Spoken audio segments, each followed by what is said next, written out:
옆 사람하고 한번 인사하실까요? 오늘도 함께 해주셔서 감사합니다. 한 번 더 인사하죠. 하나님의 은혜로 삽시다. 네, 감사합니다. 저희가 성경은 드라마다 라는 주제로 계속 지금 성경을 살펴보고 있는데요. 그 중에서 특별히 교회 시대에 대해서 지금 10번째 이야기를 하고 있습니다. 저희가 지금 살고 있는 이 시대도 교회 시대이기 때문에 교회 시대 이야기는 계속되어야 되지만 특별히 성경에 나와 있는 바울을 중심으로 성경에 써 있는 교회들을 살펴보면서 저희가 은혜를 나누고 저희의 삶에 적용을 해보기 원합니다. 오늘은 고린도 교회인데요. 먼저 지도를 좀 보시겠습니다. 첫 번째 지도를 좀 보여주시면요. 그 전에 지도가 혹시 지난주 게 있나요? 네, 저기 지금 노란색으로 쳐진 것이 고린도인데요. 빨간색 밑에 이제 여러분이 보시는 화면 오른쪽 가운데 안디옥, 저희가 이제 선교 본부라고 시작했죠. 저기서부터 쭉 화살표대로 해서 저 위에 빌립보를 갔다가 밑으로 갔다가 아덴이라고 빨간 것에 아덴, 지금 말하면 아테네, 지난주에 배웠던 아테네, 거기를 마치고 지금 이제 고린도로 바울이 내려갔습니다. 아까 보여주신 두 번째 화면 좀 보여주시면요. 고린도는 어디에 있냐면요. 지금으로 보면 터키 땅이 오른쪽이고요. 이탈리아, 로마라고 말하는 이탈리아가 왼쪽에 있죠. 그 사이에 그리스가 있는데 그리스 밑에 쪽에 있는 지역이 고린도 지역입니다. 그래서 터키에서 이탈리아로 가거나 이탈리아에서 터키를 갈 때에 반드시 지나가야 되는 곳이 저기입니다. 배로 가야 되는데 만약에 고린도 밑으로 해가지고 이렇게 쭉 돌아서 가면 아주 먼 길입니다. 그렇기 때문에 사람들이 어떻게 가냐면 그 그리스하고 고린도 빨간 점 사이에 작은 바다가 보이시죠? 그쪽을 지나서 갑니다. 그쪽을 지나서 가는데 그 해안도 옛날에는 아주 작은 물길만 있었는데요.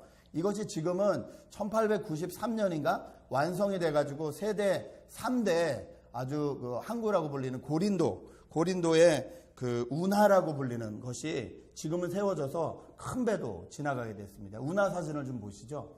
고린도 운하가 지금 어떻게, 저렇게, 이게 그 땅을 두 개를 완전히 깎아서 길을 크게 냈는데 저게 완성된 거는 이제 19세기입니다. 근데 그 전에 로마 시대에도 또 그 전 시대에도 저기를 계속 사용한 흔적들이 있습니다. 저렇게 가야 파도도 많이 안 불고 안전하고 시간과 모든 것을 절약할 수 있었기 때문에 저렇게 다녔습니다. 하나 더 보여주시면요.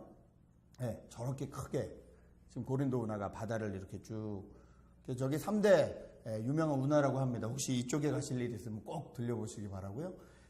이렇게 바다를 건너서 이쪽 땅과 저쪽 땅을 연결해주는 역할을 하는 도시, 이런 도시다 보니까 당연히 뭐가 발달했을까요?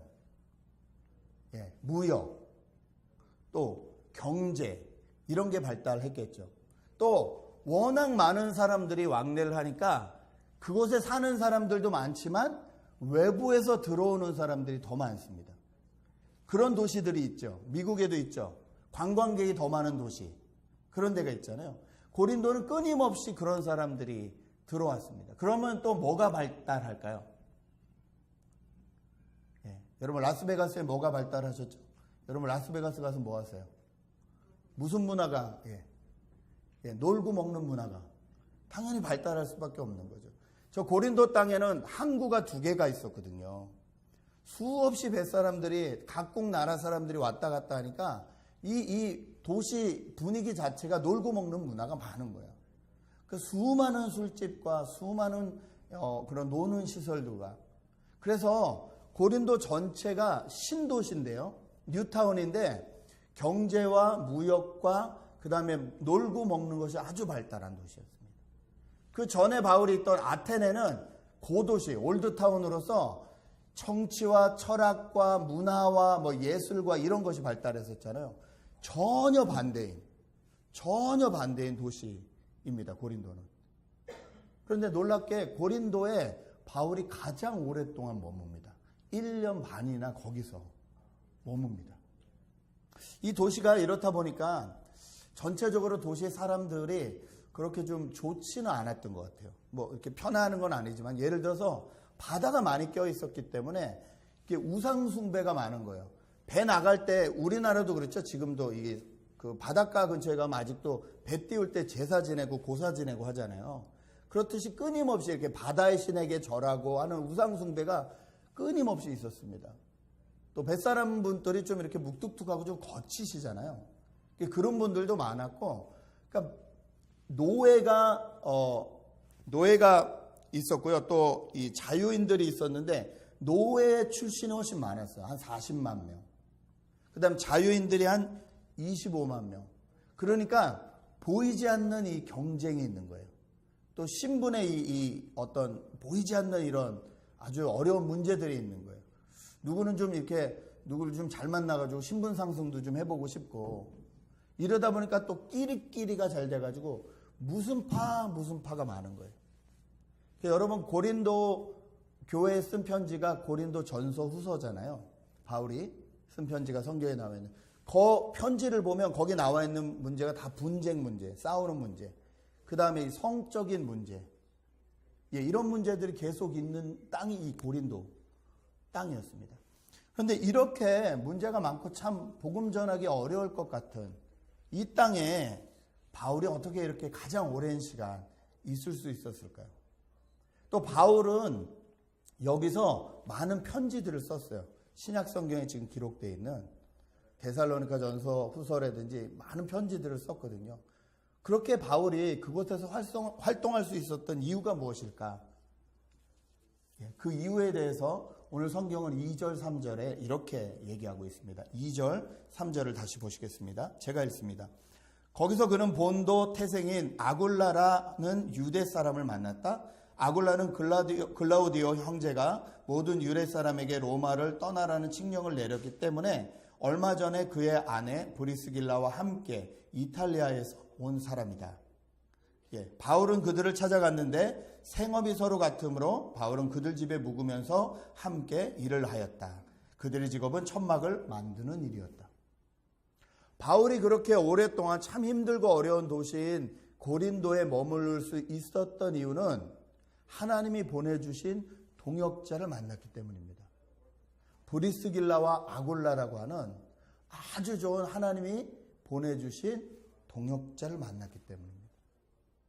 여러분, 저희가 저희 인생을 계획하고 저희 뜻대로 사는 것 같지만 실은 하나님께서 저희 인생을 주관하시고 인도하십니다. 그래서 저희에게 때에 맞게 은혜를 주시고 때에 맞게 필요한 사람들을 붙여주시고 그 사람들과 교제할 수 있는 시간들도 주십니다. 그런데 이것을 저희가 잘 알고 그분들과 좋은 교제를 맺느냐 아니면 그냥 형식적인 교제를 맺느냐 달라질 수 있다는 거죠. 바울을 한번 생각해 보십시오. 바울은 유대교의 아주 전문가였습니다. 유대교에서 자라서 유대교 말씀만 배우고 살았어요. 그러다가 예수님을 만났어요. 그냥 만난 게 아니라 예수님을 직접 환상 가운데 만나고 음성도 들었어요. 그러니까 너무 체험이 많아요. 이 복음에 대해서도 유대교, 이 구약의 하나님에 대해서 누구보다도 잘 아는 사람이에요. 근데 이 사람이 이 고대 도시 올드타운이었던 아테네에 가서 복음을 전했는데 불과 몇 명만 구원받았다고 성경 기록을 해요. 내가 한 공부한 사람인데 내 전문 분야에 대해서 얘기했는데 철학을 알고 지식이 뛰어나다는 그런 사람들은 받아들이지 않는 거예요. 바울이 얼마나 자존심이 상했을까요? 또 어떤 면에서 얼마나 자괴감이 들었을까요? 나는 잘 안 되나 보다. 참 힘들고 무거운 마음으로 고린도에 갔을 때 하나님은 그 바울을 혼자 두지 않으셨다는 거예요. 오늘 나오는 브리스길라와 아굴라는요, 본토라는 것은 터키 땅입니다. 터키 땅 출신인데 왜 이 사람들이 로마에 가 있는지 모르겠어요. 아마 모르긴 몰라도 이 사람들 비즈니스 하는 사람들이길래 가장 큰 도시인 로마에서 장사를 했겠죠. 근데 거기서 황제가 쫓아내가지고 다 쫓겨난 거예요. 그럼 보통 고향으로 돌아가잖아요. 근데 고향으로 돌아가지 않고 저 밑에 지금 고린도로 왔다는 거예요. 여러분, 이게 우연일까요? 아니요, 저는 바울을 위로하고 격려하시는 하나님의 섭리라고 생각합니다. 하나님이 바울을 위로하고 격려하려고 브리스길라와 아굴라 부부를 보내주신 거예요. 그래서 오늘 보니까 같이 살았대요.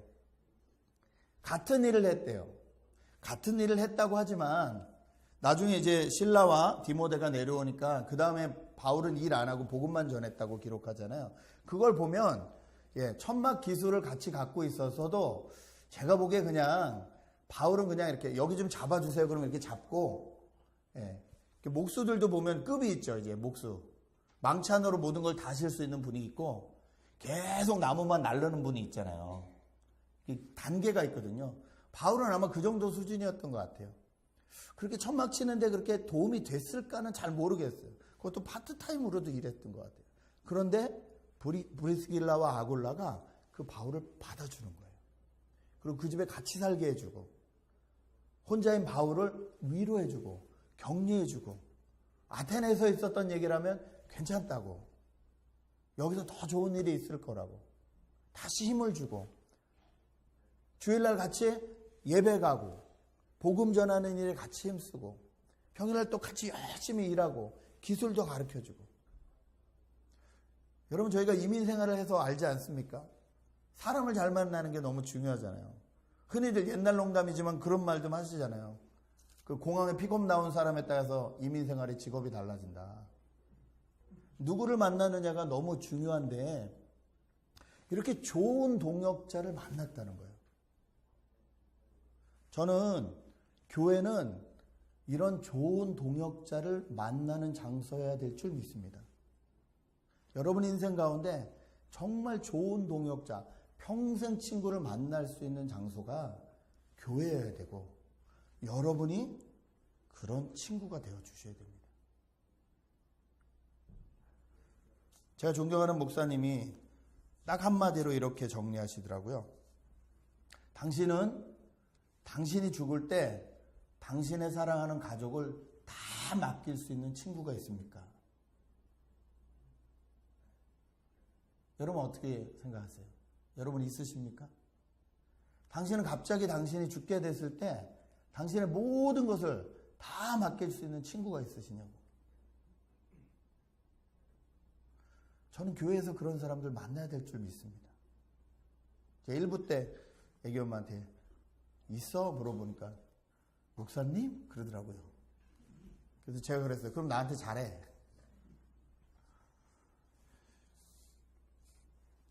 함께 하나님 나라를 바라볼 수 있는 사람. 서로 도전이 되고 내 시간과 물질이 나눠줘도 아깝지 않은 사람. 제가 생각해 봤는데요. 사랑에는 단계가 있는 것 같아요. 사랑에는 단계가 있는 것 같아요. 첫 번째 사랑이 무슨 단계인 줄 아세요? 마음을 주는 거예요. 마음이 마지막 사랑 아닌가 싶으실 때 제가 보니까 아닌 것 같아요. 첫 번째 사랑의 단계는 마음을 주는 거예요. 아, 내가 그 사람 참 좋아해. 아, 내가 그 사람 참 사랑해. 마음을 줄 수 있는 단계가 있어요. 제 생각에 두 번째 단계는요, 물질이 흘러갈 수 있는 단계예요. 내가 진짜 좋아하는 사람을 위해서는 내가 돈 쓸 수 있거든요. 그렇죠? 여러분이 돈 쓰는 사람은요, 여러분 좋아하는 사람이에요. 싫어하는 사람한테 저희는 돈 안 써요. 철저합니다. 저희는 스스로 알아요. 두 번째 단계로 내가 물질을 나눌 수 있으면 더 좋아하는 관계예요. 이거보다 더 큰 관계가 있더라고요. 그게 뭐냐면요, 내 시간을 줄 수 있는 사람이에요. 여러분 혹시 아는 사람이 캘리포니아 저기 위에 샌프란시스코 하죠. 샌프란시스코에서 결혼을 해요. 여러분 가시겠습니까? 어떤 단계면 가세요? 친한 친구고 잘 알아. 근데 내가 걔가 또 하필이면 금요일 날 하네? 또 한 12시쯤 한대요. 그럼 내가 내일을 빼야 되거든요. 내 시간을 조정하거나 휴가를 받아야 되는 일이잖아요. 근데 누가 갈 것 같으세요? 휴가를 내도 아깝지 않을 만큼 사랑하면 가요. 그러지 않으면요, 야, 벤모 보내라, 벤모. 벤모로 돈만 쏘죠. 그러지 않으세요? 사랑에도 단계가 있더라고요. 마음이 있고, 물질이 흐르고, 시간까지 가는 거예요. 바울은 그런 사람을 만났어요. 브리스길라와 아굴라를 만났어요. 이 사람들이 대단한 사람들입니다. 집사님들인데 이분들이요 나중에 고린도 끝나고 이 에베소로 옮겨갈 때 같이 옮겨가요. 그리고 나중에 바울은 처음에 했던 이 안디옥으로 돌아가거든요. 근데 이분들은 에베소에서 남아요. 그래서 에베소 교회를 지켜요. 뿐만 아니라 바울이 맨 끝에 복음을 전하러 간 곳이 로마지 않습니까? 그 로마로 갈 때 이 에베소에서 있었던 분들은 로마로 먼저 가 있어요. 그래서 바울이 에베소 교회를 세울 때도 돕고 바울이 로마 교회를 세울 때도 돕고 로마 교회는 바울이 가기 전에 이미 완성되어 있었거든요. 시작되어 있었거든요. 제가 보기엔 분명히 브리스길라와 아길라를 통해서 시작된 것 같아요. 평생 하나님 나라를 위해서 같이 갈 수 있는 친구. 저 여러분이 그런 분들 되시길 주님의 이름으로 축복합니다. 이 이민 생활 가운데 정말 그런 분들 만나시기를 주님의 이름으로 축복합니다. 두 번째, 이 교회를 통해서 배울 수 있는 건요. 복음은 타협할 문제가 아니라는 거예요. 바울은 고린도에서 하나님의 말씀에 붙들려서 예수가 그리스도다라고 힘있게 전했다. 오늘 성경이 그렇게 기록을 합니다.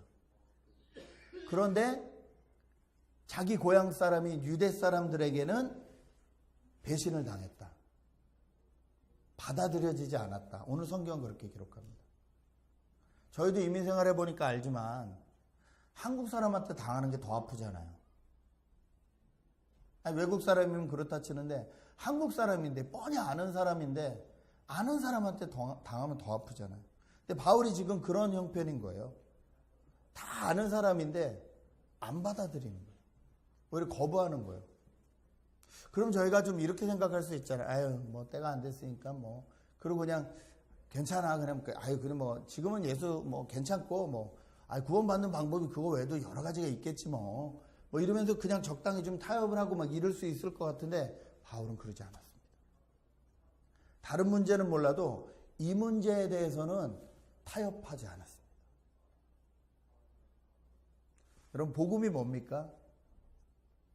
하나님이 이 땅을 다 만드시고 온 천지 만물을 다 만드시고 우리를 사랑해서 우리를 만드시고 이 모든 천지 만물을 다스릴 수 있는 권한을 주셨습니다. 그런데 우리가 하나님처럼 높아지려고 해서 죄를 지어서 나 하나님 필요 없다 하다가 하나님하고의 관계가 깨어져 버렸습니다. 그리고 쫓겨났죠. 그런데 하나님이 그냥 두지 않으시고 이 관계를 다시 회복시켜 주시려고, 근데 하나님은 죄가 없다 그냥 말씀으로 하실 수 없으니까 이 죄 문제를 해결할 하나님의 아들을 이 땅에 보내주셔서 그분이 우리 대신 죄를 다 지게 하시고 죽게 하심으로써 하나님과 우리 사이에 끊겨졌던 관계를 다시 이어주셨다. 이게 복음 아닙니까? 이걸 바꿀 수는 없다는 거예요. 여러분, 복음 앞에 서 계십니까? 다른 건 몰라도 이걸 바꿀 수는 없다는 거예요. 제가 만약 다음 주부터 저희 교회는 이렇게 하기로 했습니다. 남자분들은 다 양복을 입고 오시고 여자분들은 무릎 아래에 치마를 입고 오시기 바랍니다. 될 수 있으면 신약 성경에 나온 대로 여자분들은 머리 위에 뭘 좀 이렇게 쓰셨으면 좋겠습니다. 라고 말하시면요, 이 교회 나가셔도 돼요. 제가 그런 눈에 보이는 것들을 자꾸 요구하면 이 교회 나가셔도 돼요. 이 교회 안 다니셔도 돼요. 그런데 정말로 저희가 그리스도인들이고 예수 그리스도를 따라가기 원하는 사람들이고 그 예수 그리스도가 말씀하신 하나님을 배워가기 원하는 사람들이라면요, 이 복음은 타협하시면 안 돼요. 복음 외에 하나님이 우리를 위해서 보내주신 이 예수 그리스도 외에 하나님 앞에 갈 수 있는 다른 길이 있다라는 것은 여러분이 용납하시면 안 돼요. 교회가 그거 가르치면 거기서 나가셔야 돼요. 우리가 오늘 찬양했습니다. You are my Lord, my everything. 그렇죠? 내 생명 주님께 드리리. 여러분, 정말 무서운 찬양하셨어요, 오늘. 정말 무서운 찬양하신 거예요. 정말이세요? 내 생명 주님께 드리실 수 있으세요? 이게 하나님의 lordship, 주권, 주인 되심을 인정하는 거잖아요. 여러분 정말 그렇게 인정하실 수 있으십니까? 교회는 이게 돼야 됩니다. 교인으로 모이는 사람들은요, 하나님이 내 인생의 주인입니다라고 고백하는 사람들이에요. 근데 이게 안 되신다 그러면, 죄송하지만, 물론, 이렇게 되기까지의 과정이 오래 걸려요. 오래 걸려요. 저희는 다 저희 인생이 저희 것 같거든요. 왜냐면 내가 오늘 밥 먹고 내가 오늘 움직이고 싶은 대로 움직일 수 있고 다 할 수 있으니까 내 인생이 내 것 같거든요. 근데 하나님이 허락해 주신 시간이라는 걸 자꾸 까먹어요. 근데 뭐 좀 주변에 뭐만 있으면 이제 깨닫게 돼요. 아이가 있다. 얘가 내 마음대로 안 돼요. 그럴 때 깨닫게 돼요. 아, 이게 내가 내 마음대로 안 되는구나. 갑자기 몸이 아프다. 그럼 깨닫게 돼요. 이게 내가 내 게 아니구나, 이게. 내 마음대로 안 되는구나. 그럴 때 저희가 하나하나 이렇게 놔지긴 하거든요. 근데 이걸 빨리 깨닫고 나에게 소유권이 있는 동안에 하나님이 이렇게 맡겨주신 그 동안에 하나님을 위해서 잘 쓸 수 있는 시간들이 있거든요. 이걸 잘 알으시는 분과 아니면 끝까지 붙들고 있다가 사용권이 있는데 끝까지 사용권을 아니라 이 소유권을 주장하다가 어쩔 수 없이 놓는 경우는 전혀 다릅니다. 교회는 하나님이 주인이십니다라고 인정하는 사람들이 모이는 곳이에요. 그리고 그 하나님이 정말 우리 인생의 주인이시구나라는 걸 배워가는 곳입니다. 여러분 다른 건 몰라도 이거는 타협하지 마십시오. 교회에서 제가 이거 외에 자꾸 딴 거 그런 거 하자 그러면 그거는 말리셔야 돼요. 근데 제가 복음을 전하고 있다면 여러분의 둘 중에 하나 하셔야 돼요. 진짜 회개하시고 하나님을 주인으로 삼으시든지 아니면 나는 기독교 안 믿겠다 하시든지. 저는 거기에 타협할 생각은 없습니다. 왜냐하면 하나님은 저에게 그런 취급을 받으실 분이 아니에요. 우리 하나님은 저 같은 사람을 구원하시기 위해서 그 예수 그리스도를 십자가에 달려 죽게 하신 분이에요. 저 같은 죄인을 살리시기 위해서. 그 하나님을 저희가 함부로 대해드릴 수 없어요. 그래서 정말 교회는 복음 앞에 서 있어야 됩니다. 복음은 타협하면 안 됩니다. 마지막으로 저희가 오늘 볼 수 있는 것이요. 7절을 보시면요. 바울은 거기를 떠나서 디디오 유스도라 하는 사람의 집으로 갔는데 그는 이방 사람으로서 하나님을 공경하는 사람이었고 그의 집은 바로 회당 옆에 있었다. 회당장인 그리스보는 그의 온 집안 식구와 함께 주님을 믿는 신자가 되었다. 그리고 고린도 사람 가운데도 많은 사람이 바울의 말을 듣고서 믿고 세례를 받았다. 저희가 이쪽 사람이 안 된다 그래도 하나님이 길을 여신다는 거예요. 그러므로 하나님의 교회는 포기하면 안 됩니다. 하나님이 기브업하지 않는데 우리가 먼저 기브업하면 안 됩니다. 아까 말씀드린 대로 고린도 교회는 가장 세상적인 것들이 가득했던 도시고요. 가장 유혹들이 많은 도시였어요. 이렇게 좀 조금만 생각 바꾸면 이렇게 이익을 볼 수 있는 일들 많잖아요. 그런 일들이 저희한테도 있잖아요. 그렇죠? 잠깐 눈 감으면 이렇게 나한테 베네핏이 들어오고 이익이 들어올 수 있는 거. 뭐 예를 들어 그런 거죠. 뭐 정직한 건데 그냥 이렇게 뒤에서 쿵 잠깐 부딪혔는데 보니까 차도 멀쩡하고 나도 멀쩡한데 괜히 목 잡고 나오는 거 이런 거. 이렇게 목 잡고 나와서 변호사를 선임하면 뭘만 해도 나한테 들어오잖아요. 또 아무렇지도 않은데 카이로프랙터 같은 데 한 10번 이상 다니라 그러잖아요. 그냥 다니는 거예요, 그냥. 왜요? 멀쩡한데 왜요? 이게 돈이 된다는 걸 아니까. 솔직히 멀쩡한데 차도 아무 문제 없는데 저희가 눈 살짝 감으면 돈 벌 수 있는 일 많거든요. 그런 유혹들이 많을 때 우리는 어떻게 하냐는 거죠. 이런 고린도 도시에서 하나님의 사람답게 사는 것을 포기하지 않는 거예요. 그리고 하나님이 포기하지 않으시는 일을 포기하지 않는 거예요. 이 9절에 보니까 바울에게 무서워하지 말라라고 하는 걸 보니까요, 바울이 무서웠던 것 같아요. 복음을 전하다가 협박도 많이 당한 것 같아요. 이제 뱃사람들 또 주먹이 얼마나 커요? 막 주먹이 얼굴만 하다 막 이러잖아요. 너 쓸데없는 짓 하면, 왜냐면 이 워낙 이 성매매와 뭐 이 유흥과 이런 게 발달되어 있으니까 바울이 쫓아다니면서 그러면 안 된다, 그러면 하나님 앞에 혼난다, 막 복음을 전했을 거 아니에요. 그러니까 아가씨들이 회개해서 돌아오면 장사가 안 되잖아요. 그러면 뒤에 또 우리 이 조폭 이런 형님들이 와가지고 밤길 조심해라 막 이러면서 협박했을 거 아니에요. 그러니까 바울이 무서웠겠죠. 근데 오늘 뭐라고 합니까? 주님께서 9절에 무서워하지 말라, 잠자코 있지 말고 끊임없이 말하여라. 내가 너와 함께 있으니 아무도 너에게 손을 대어 해하지 못할 것이다. 이 도시에는 나의 백성이 많다. 복음을 전하려고 하다 보면 방해가 많습니다.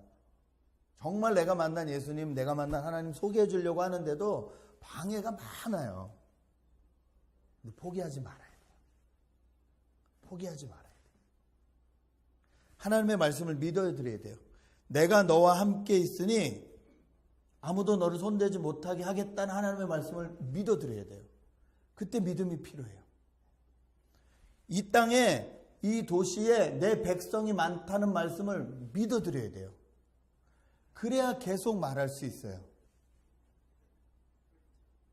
내 환경 가운데, 내 직업 가운데 그런 기회가 생겼을 때 계속 말할 수 있어요.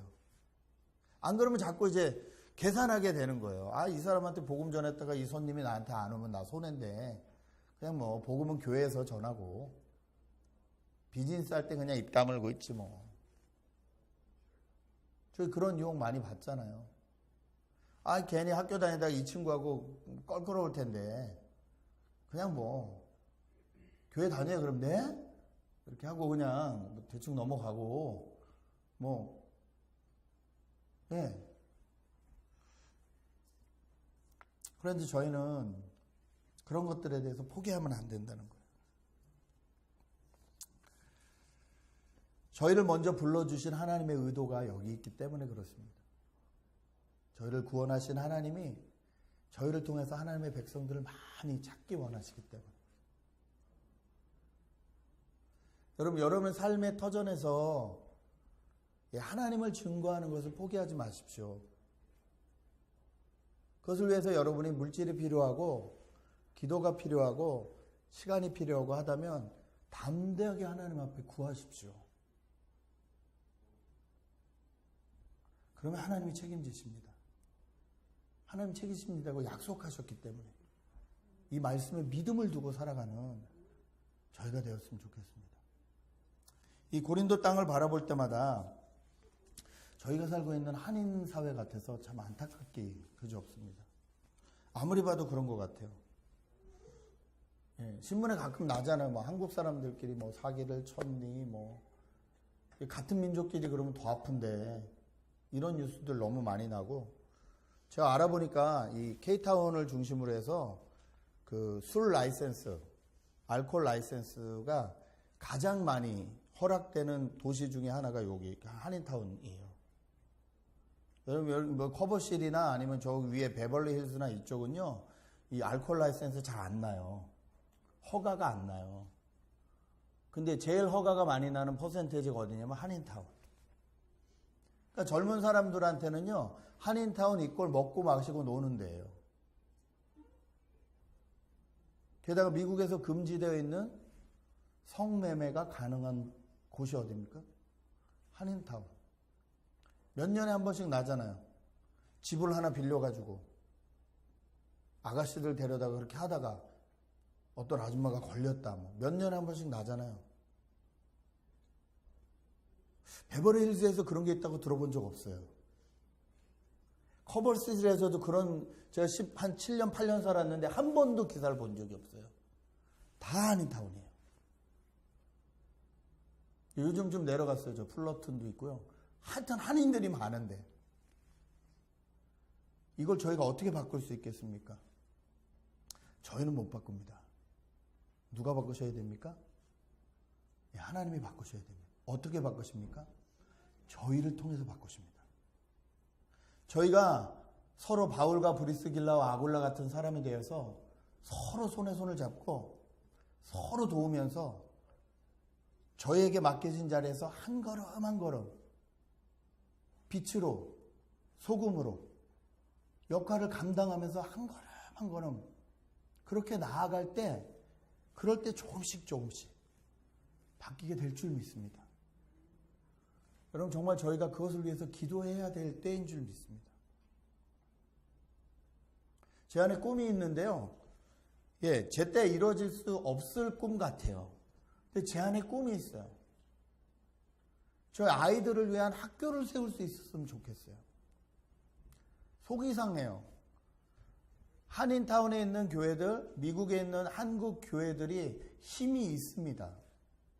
재정적으로도 힘이 있고요. 막 200억, 300억 건물 짓는 거 보면 힘이 있어요. 재정적으로도 힘이 있고요. 사람도 힘이 있고요. 사람 많잖아요. 교회. 힘이 있는데 학교가 하나도 없어요. 크리스찬 학교가. 교회가 지어요. 이게 크리스찬 교육원하는 사립학교는 있는데 교회가 하는 건 아니에요. 그냥 사립으로 하시는 거예요. 거기는 비싸서 못 가요. 일반 분들이. 왜냐면 한 사람당 막 1,000불 막 이렇게 하니까 한 달에. SM만 되면 3,000불이에요. 뭐 5,000불 벌어도 3,000불을 어떻게 교육비를 다 쓰겠어요. 못 가요. 그러니까 어쩔 수 없이 그냥 골라 가는 거예요. 공립학교 중에서도 좀 괜찮다. 뭐 차러스쿨이 괜찮다. 뭐 가는 거예요. 가면 뭐 가르쳐요? 모든 사람은 다 갔다. 뭐 이런 거 가르치고.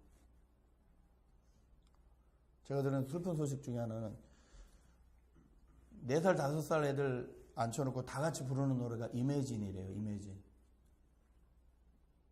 비틀즈의 이매진. 가사 뭔지 아십니까? There's no heaven. There's no hell. 천국도 없고 지옥도 없고 우리 사람들이 얼마든지 할 수 있는 그 세상을 상상해보라. 이걸 가르치는 거잖아요. 완전 인본주의거든요. 5살 아이들이 그거 부르고 있는 거예요. 몇 살까지? 고등학교 졸업할 때까지. 그럼 걔네들은 무슨 사상을 갖게 될까요? 기독교 거짓말이네. 지금 돈 있는 사람들은 돈 모아서 차터스쿨 그런 거 만들어서 그런 거 가르치고 있어요, 지금. 저희가 살고 있는 이 땅에서. 근데 저희 자녀들이 다니고 손주, 손녀들이 다니는 학교에서는 동성애나 이런 거 가르치고 있고. 그런데 교회는 아무것도 못하고 있어요. 저희는 할 일이 많다고 생각합니다. 여러분 그것을 위해서 기도해 주십시오. 그리고 바울과 브리스길라와 아굴라처럼 서로 동역할 수 있는 사람이 되어 주십시오. 다른 건 몰라도 나를 구원하신 그 하나님, 나를 사랑하셔서 예수 그리스도를 주신 그 하나님을 다른 것과 섞거나 하지 마십시오. 저희가 그 마음을 다지고 교회로서의 역할을 감당하겠다 하고 나갈 때 그때 하나님이 오늘 말씀처럼 저희와 함께 해주실 줄 믿습니다. 그 은혜로 살아가시는 저 여러분 되실 주님의 이름으로 축복합니다. 이 시간 같이 한번 기도할까요? 우리 말씀을 생각하면서 기도할 때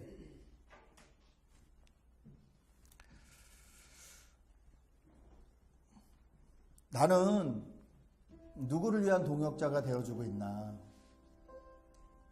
나는 정말 내 생명이 닿을 때 모든 것을 맡길 수 있는 친구가 누가 있나? 한번 기억해 보시기 바랍니다.